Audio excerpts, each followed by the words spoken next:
Mungkin lu pada udah paham bandara ini, bre.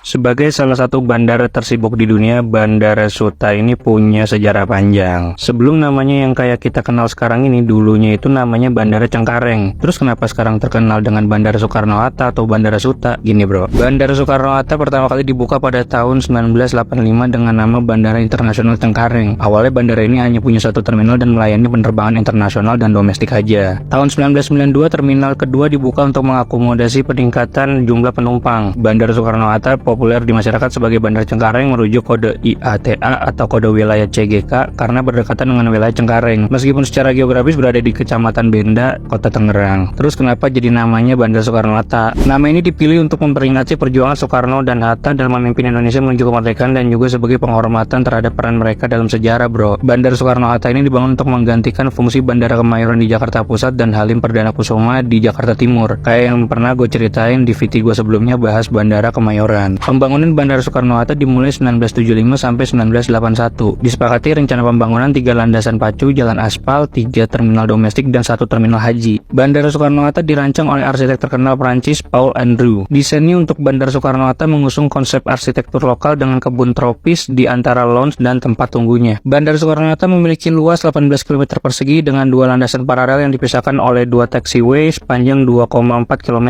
bro. Bandara ini memiliki 3 terminal keberangkatan maupun kedatangan penumpang. Terminal 1 untuk rute domestik, Terminal 2 untuk penerbangan domestik dan internasional, serta Terminal 3 Ultimate. Nah, kalau yang sering turun di Terminal 3, gue respect banget bro. Itu panjang bener rasanya itu. Seiring dengan perkembangannya, Bandara Soekarno-Hatta dinobatkan sebagai bandara tersibuk di Asia Tenggara, melampaui Bandara Changi di Singapura dalam jumlah penumpang dan aktivitas penerbangannya. Gitu bre. Yang sering terbang-terbangan dari Suta mana suaranya? Komen.